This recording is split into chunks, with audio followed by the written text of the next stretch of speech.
Okay, so we're picking up on page 143. Eyes are in our books. Here we go. It's over. I land, oomph, hard on my rear and slide to a stop directly underneath Stretch, the oldest giraffe in the place. In that sentence, I see a text feature. What text feature do I see? Owen. Onomatopoeia. What is the onomatopoeia? Oomph. The roar, and by now I've realized we're talking about a real live tornado, vanishes as quickly as it came, leaving a vacuum. A silence that hurts even more than the noise.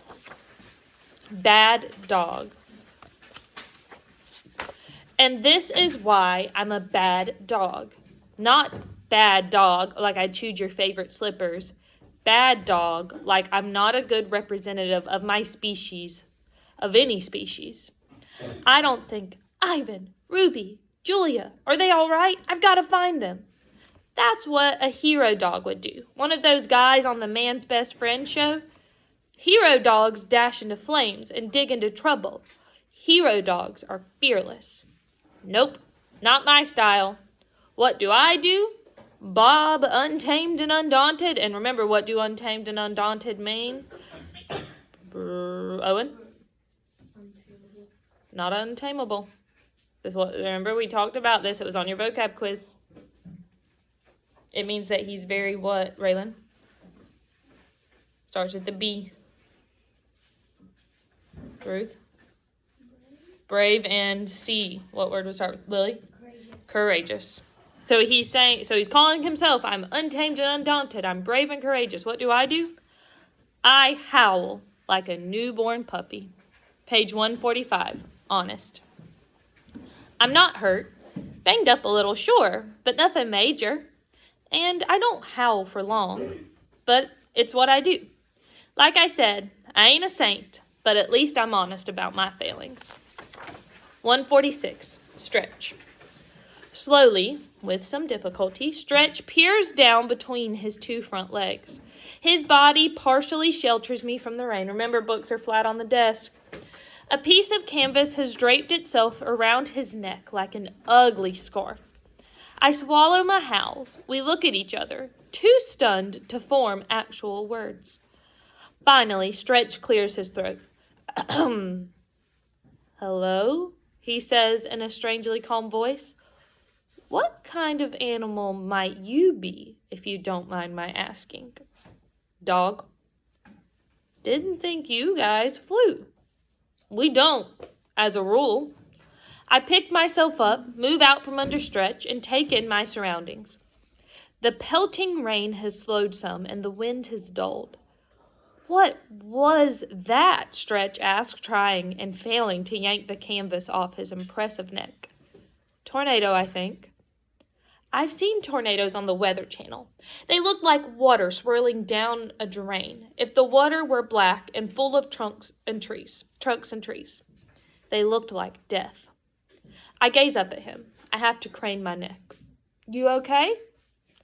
Yep, says Stretch. But from what I can see, a lot of other folks aren't. 148. Aardvarks. Across the way, I hear something, a small squeak. Who lives over there? I ask Stretch. The Aardvark family, he replies. Lovely neighbors. Carefully, I venture across Stretch's domain. The sky is dark as dusk. I hear a flutter of wings overhead. It's Mitch, the mockingbird. He's missing some feathers. Bob, he calls, settling on a fence post. Was that you I saw up there? Yep. How are things looking? Not good. Lot of damage. Well, take care of yourself, I say. Likewise. He pauses to straighten a wayward feather. Little hint, by the way. Next time you fly, try flapping your paws. I make my way over a broken wooden barrier, tiptoe over some scattered glass and twisted metal, cross the paved path, and arrive at the aardvarks. More sounds. They're coming from what looks like a demolished keeper shed. I hesitate, not sure what to do. It's a big mess, and I'm a small guy. Also, my head hurts. I feel dazed, fuzzy. My ears are ringing. I yank off some small stray boards with my mouth. For the record, small stray boards have small stray nails in them. Underneath the boards are 3 shivering aardvarks, 2 babies and a mom. They're strange looking, I gotta say, with their long piggy snouts and bunny ears. You good, I ask. Well, what was that? The mother manages to ask. Some seriously bad weather. Is it over? I consult the wind. Doubt it. You think everybody's okay? She asked. Dunno. Sure hope so. And then it hits me. Ivan, Ruby, Julia, George. Look, I gotta go, I say in a strangled voice. Any part of your indoor den survive? She nods. I think so. Go there. Lie low. Where's Pedro? The littlest aardvark asked. I feel my head with my front paw. A nice bump is forming. Who's Pedro? Our keeper. He'll come, I promise. Are you sure? The baby asked. I'm sure, I say, but of course I'm lying. Does anyone know what an aardvark looks like? Okay, we are back. Page 152. Sounds. The eerie quiet doesn't last. Before long, the squeals and shrieks and bays and squawks of the animal kingdom crowd the air. Terror, confusion, pain. From far off comes the wailing of sirens. Car alarms blare from the parking lot. Now and then people shout. Cries for help translate into any language, human or animal, fish or fowl. Never want to hear those again. Never, ever. Page 153, smells. And the smells! Like I said, feelings have a scent. I figured I'd smell pretty much everything there was to inhale in this big old world.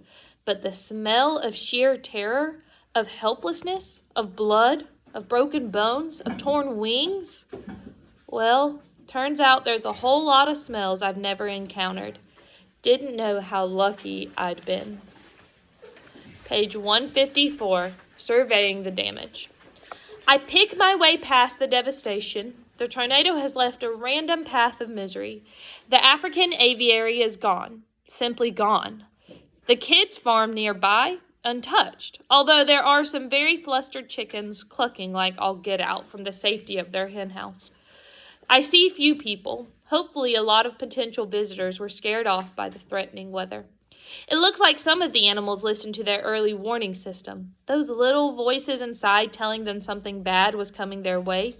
Quite a few seem to have taken cover before the brunt of the storm. Have y'all ever noticed that animals they have like a very good internal warning system? Like that, they've been used to predict like big storms and things like tsunamis and stuff like that we can predict, but not as well as animals. So that's what he's pointing out. Wish I'd paid more attention to my own internal weatherman. I passed the penguin viewing window, the one that allows visitors to watch their graceful swimming. Several penguins are underwater, swooping and swiveling. Joe, Jim, I call, and they both swim over. Bert okay, I ask. Baby Bert pops his little head out of the water. Hey, Bob, did you know we're having a storm? Yeah, I noticed. All good here, Bob, Joe says. You? Yep, took a little flight, though. Daddy, says Bert. Can I fly? In the air? Nope, says Joe. You fly underwater. You're a penguin. Bob flew, and he's a dog. Page 156. Bob is a very special dog, says Joe, and he gives me a look, a grown-up, just between us look, that says, we're all right, but what about the others? Baby Sloth, page 157. I say goodbye to the penguins and continue on my way. So much has simply vanished. Walls, fences, barriers, netting. The orderly world of the park with its careful lines defining territory isn't so defined anymore. Many of the habitats are still entirely intact, but not all. What will this place be without fences and walls? You didn't need to watch the Nature Channel to know that certain animals like to eat certain other animals.